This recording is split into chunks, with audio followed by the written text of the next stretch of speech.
merci d'être resté avec nous. Maladies inflammatoires de l'intestin, cancer du côlon ou de la vessie.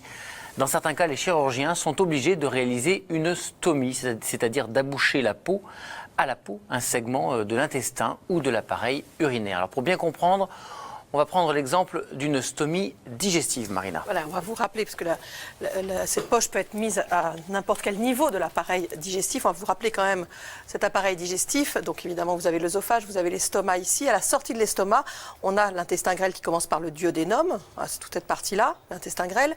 Et ensuite, le gros intestin ou côlon, qui est comme ça, qui se termine par le rectum et évidemment par l'anus. Alors dans le cas d'une stomie, une partie de cet intestin est directement donc abouchée à la surface de l'abdomen. Vous allez voir sur un autre schéma ce que cela donne. Oui, ça peut être à n'importe quel niveau de l'intestin en fonction du patient et de la pathologie. Les déchets vont alors être évacués hors du corps par une petite ouverture ronde là qu'on vous a située ici, hein, mais elle aurait pu être encore là, ailleurs. Au niveau du côlon transverse. On aurait pu être ailleurs sur l'appareil digestif. Les selles sont recueillies dans une poche spéciale qui est collée autour de la stomie. On va vous montrer ça sur une photo. Voilà, vous la voyez ici, cette poche qui est collée là sur l'ouverture que l'on a fait qui permet de recueillir les selles ou les urines. Alors la stomie, elle peut être temporaire, par exemple après avoir enlevé une partie de l'intestin atteinte par une tumeur, le chirurgien peut pratiquer une stomie pour mettre au repos l'intestin et lui permettre de cicatriser. Oui, c'est alors une simple étape avant un rétablissement de la continuité intestinale normale. Et dans d'autres cas, elle est définitive, notamment si le sphincter anal doit être ôté. Comment vit-on avec une stomie? Quelles sont les précautions à prendre? Doit-on suivre un régime alimentaire particulier en cas de stomie digestive? On va voir ça avec nos deux invités. Pour répondre à vos questions, le docteur Christophe Trézalet, bonjour. Bonjour. Chirurgien viscéral à l'hôpital de la Pitié-Salpêtrière à Paris. Et avec nous, pour témoigner, Jean-Pierre Leblévec, bonjour. Bonjour.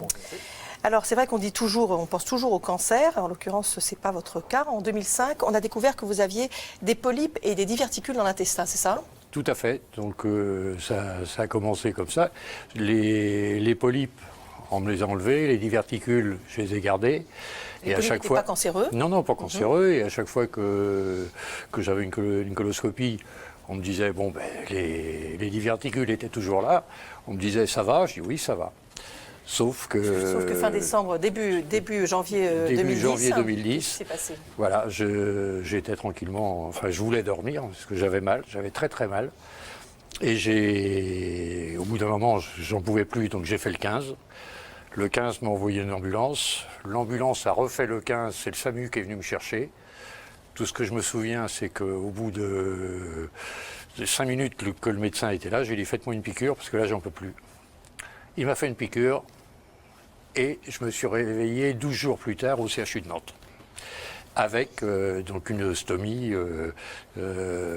définitive. Alors en fait, vous aviez eu une péritonite. J'avais fait une péritonite, donc les diverticules avaient explosé. Enfin, je ne sais pas si le terme est exact. C'était ça. Une infection qui avait pris toute la cavité abdominale. Hein. Tout à fait, tout à fait. Et qui est-ce qui vous a annoncé et comment cette stomie? Alors, quand vous vous réveillez d'un... Ça n'avait jamais été évoqué avant dans votre parcours médical. Quand j'ai été hospitalisé, je savais pas. Pour moi, les médecins que j'avais été voir m'ont dit bon, ça va être une gastro. C'était pas une gastro. J'ai été hospitalisé, donc j'ai fait quelques jours de coma. Quand vous sortez du coma, bon, vous n'avez pas les idées claires, c'est sûr. Et puis donc il y a un médecin qui est venu me voir et qui m'a dit voilà, vous avez une stomie. Vous saviez ce que c'était? Je connaissais pas. C'est la première fois que j'entendais ça. Donc, bien embêté, je dis c'est quoi? Donc, sous le truc, elle dit voilà, c'est ça. Bon, alors après il a fallu accepter. Parce que c'est pas facile. Puis, alors au départ, ils m'ont dit qu'il était possible que ça soit temporaire. Et puis à la fin, bon, j'ai compris, j'ai été voir les professeurs, et tout ça, ils m'ont dit non, définitif, là, c'est même pas la peine de rêver. Hein. On va revenir sur comment vous avez réussi à vous faire à cette idée, puis à faire les bons soins au bon moment, voir comment on gère tout ça. On va prendre quelques questions des téléspectateurs. Y a-t-il des précautions alimentaires à prendre avec une stomie ? Oui, bien sûr, ça dépend du niveau où est située la stomie sur l'intestin. Plus la stomie est proximale sur l'intestin, si c'est de l'intestin grêle, on a souvent des débits importants. Proximal, pardon. Proximal, c'est sur l'intestin grêle et non pas sur le côlon. Donc les selles sont plus liquides. D'accord. Et il faut adapter son régime alimentaire pour que le débit soit moins important dans la journée, alors que plus la stomie est distale, plus l'anus artificiel est distal sur le côlon, très loin sur le côlon, plus les selles seront épaisses et plus le régime alimentaire est proche de celui qu'on peut avoir sans stomie. Alors, Donc, oui. Juste sur l'intestin grêle, c'est plutôt les maladies chroniques de l'intestin, Oui, maladies inflammatoires. Voilà, par exemple. Et c'est vrai que le débit de stomie, là, peut être difficile à gérer. Et le régime alimentaire, là, a une vraie importance. Alors qu'une stomie, un anus artificiel sur le côlon, le régime alimentaire est souvent moins important dans sa surveillance. Alors, quand on doit faire un régime alimentaire, de quel régime s'agit-il en fait? Qu'est-ce qu'il faut manger ou ne pas manger? Alors, ce qu'il faut éviter quand les stomies ont un débit productif important, c'est les aliments riches en fibres, parce que les fibres entraînent l'eau et accélèrent le transit. Donc, ce qu'on recommande aux patients, c'est plutôt de privilégier les féculents et les aliments pauvres en fibres. Ça, c'est indispensable, et d'où l'utilité aussi de conseils hygiéno-diététiques, pas seulement de la gestion de la stomie, mais aussi des conseils alimentaires. Elle est à quel niveau votre Moi, j'ai plus de côlon. Donc c'est au niveau c'est sur le côlon. Oui. Et donc vous suivez un régime particulier ou pas? Aujourd'hui, je suis venu vous voir, oui, j'ai pris un régime, j'ai fait un régime particulier hier. Pour éviter tout de suite. Voilà, donc hier Ouais. j'ai mangé des pâtes, du riz, voilà. Mais Mais sinon, ce soir, si je rentre chez moi, je peux vous dire, je mangerai n'importe quoi. Et vous mangez de tout, hein. Je mange de tout, mais en fonction de ce que je vais faire le Bien sûr, lendemain. bien sûr. Parce que si il faut y a que quelque je chose de sorte le prévu, lendemain, voilà. je fais attention. Si je reste 2-3 jours chez moi, Vous faites plaisir. Voilà, en ce moment c'est la période des asperges. J'avoue Qui sont que bourrés de fibres, il faut voilà, le voilà, j'adore ça. Ben là, je peux pas en manger. On est désolé. Enfin, voilà, c'est. Vous en mangerez ce soir, j'espère. Oui, oui. Dominique a une colostomie de décharge sur côlon descendant. Déjà, c'est quoi la colostomie de décharge? De décharge, comme vous l'aviez précisé tout à l'heure en début d'émission, c'est une colostomie en général de protection sur une anastomose, une suture sous-jacente, pour la mettre au repos et lui permettre de cicatriser. D'accord. Donc, elle a une colostomie de décharge. Les selles sont importantes. Je dois vider la poche toutes les nuits. Est-ce qu'il y a une solution? Alors, toutes les nuits, on revient à la question précédente, il faut voir à quel niveau est située cette stomie de décharge. C'est toujours pareil. Côlon descendant. Côlon descendant, théoriquement, en adaptant un petit peu son régime alimentaire, en privilégiant plutôt les féculents, on devrait pouvoir résoudre le problème très facilement. D'accord. Élodie nous dit, mon papa a un cancer du rectum moyen, comment le préparer à vivre au mieux avec une stomie, notamment avec l'été qui arrive? Alors pour cela, il y a des consultations de stomatothérapeutes. Stomathérapeutes. Ce sont des infirmières spécialisées dans les soins de la stomie. Elles ont un rôle essentiel pour le patient car elles vont l'initier aux soins de la stomie et leur permettre de devenir autonome. Reportage Delphine Renaud et Damien Souk. Dans quelques jours, cet homme doit se faire opérer pour un cancer du rectum. Une opération qui nécessite la pose d'une stomie.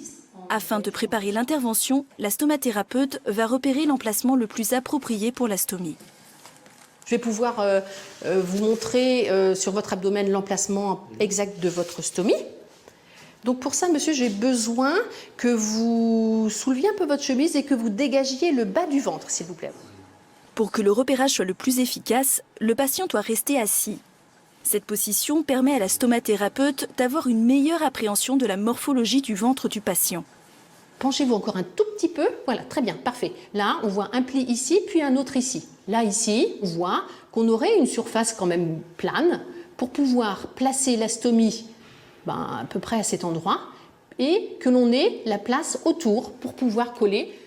Monsieur va avoir une iléostomie, c'est-à-dire l'intestin grêle à la peau, et que l'intestin grêle, c'est un débit de entre 500 et 1 litre dans la journée, donc des selles liquides. Donc on a besoin d'avoir une poche qui tienne bien.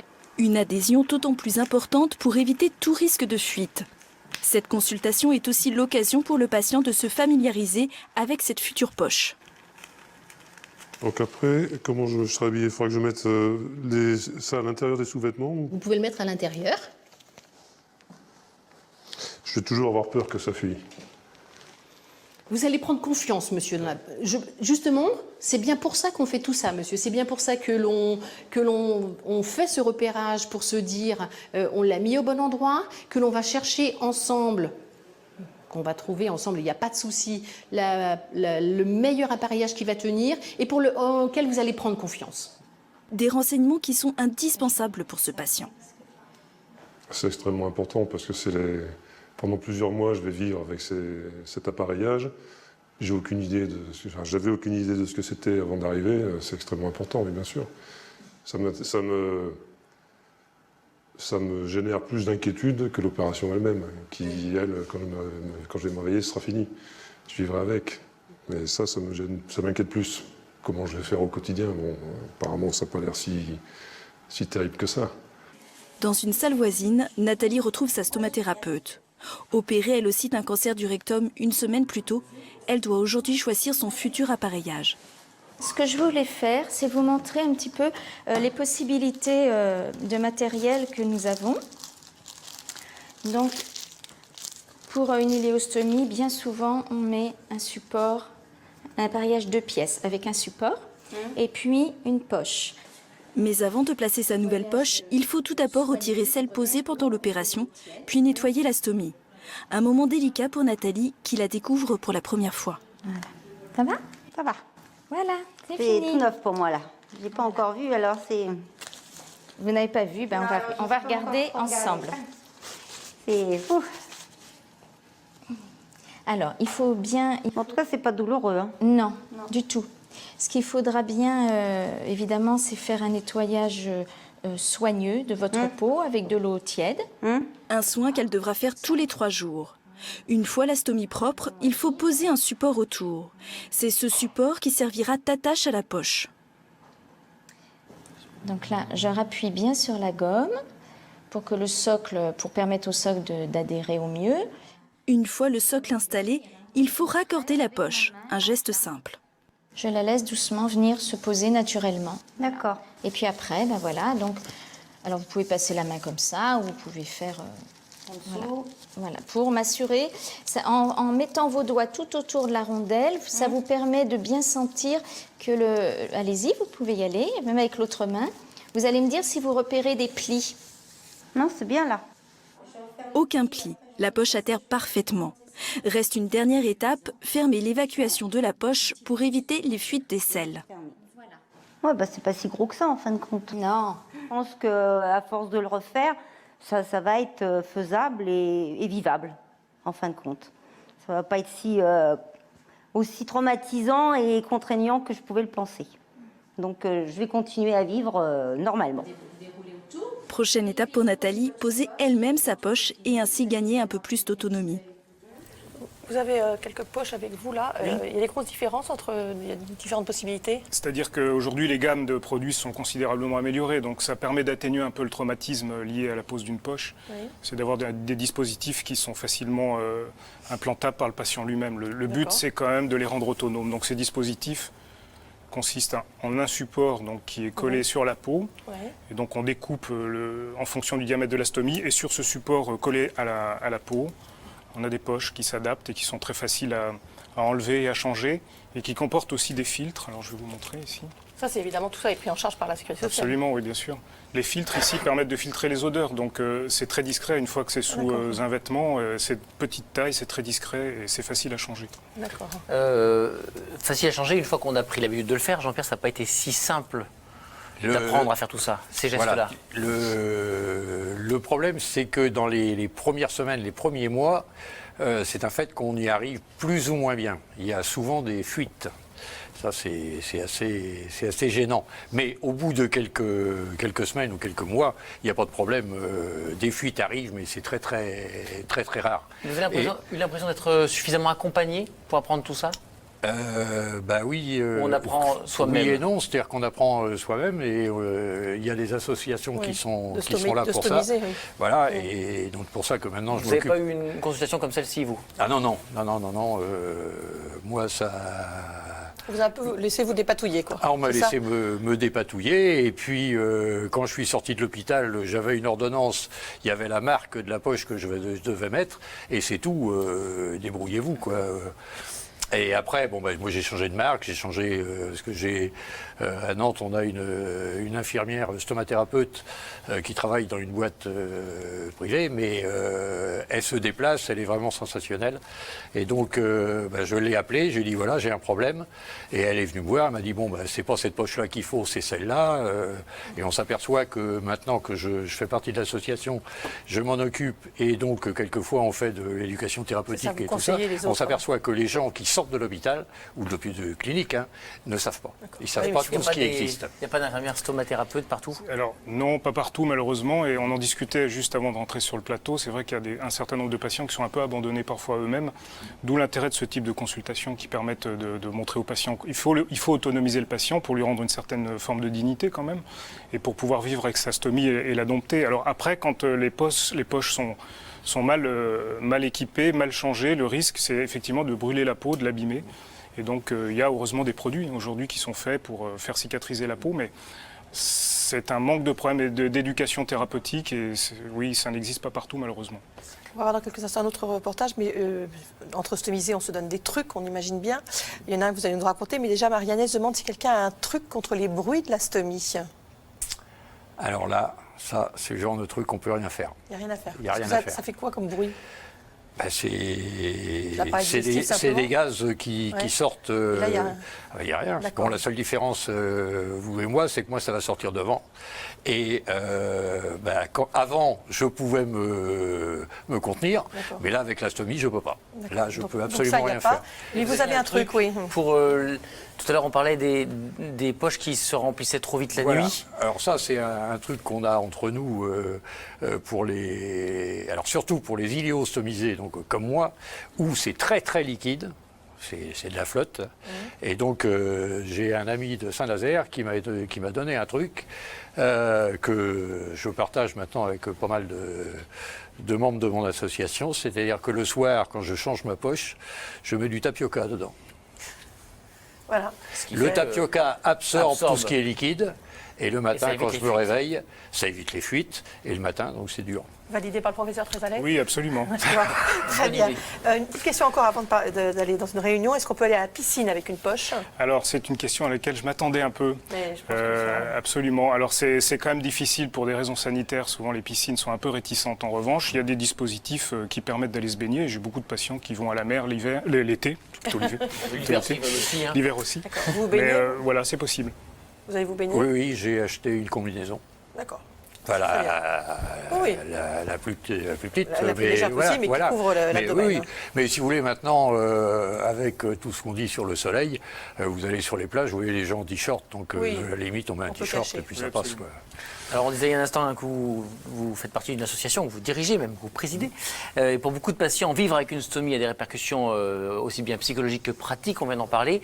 Et pour passer ce cap difficile, des associations de patients stomisés se sont créées. Leur but, c'est d'échanger leurs expériences. On est allé à Nancy avec Delphine Renaud et Martin Van Den Bosch pour suivre une réunion. Il y a 12 ans, Claude découvre qu'il a un cancer colorectal. Il est opéré dans la foulée. L'intervention implique la pose d'une stomie. Un geste radical qui l'inquiète. Est-ce que ma poche va tenir? Est-ce que je ne vais pas avoir d'irritation? Est-ce que je ne vais pas avoir mal? Enfin, si vous voulez, vous avez un enchaînement de questions qui viennent tout naturellement à l'esprit. Parce qu'on ne sait pas ce que c'est qu'une stomie, on ne sait pas ce que c'est qu'une poche, enfin, etc. Si vous voulez, j'allais un peu dans l'inconnu. Et c'est ça qui était un petit peu stressant. Les réponses à ces questions, Claude les trouve au sein d'une association de stomisés. Claude? Jacques, ça va? Bon, c'est ce qu'il faut. On est content de se retrouver. Hein? Ensemble, ils parlent de leur vie avec une stomie et plus particulièrement des problèmes qu'ils rencontrent. Ça fait 6 ans. Maintenant, j'ai bien eu une dizaine de petites mésaventures avec mon équipement. Hein. Monsieur Hott, il fait l'irrigation. Comment vous faites pour arriver à ce que...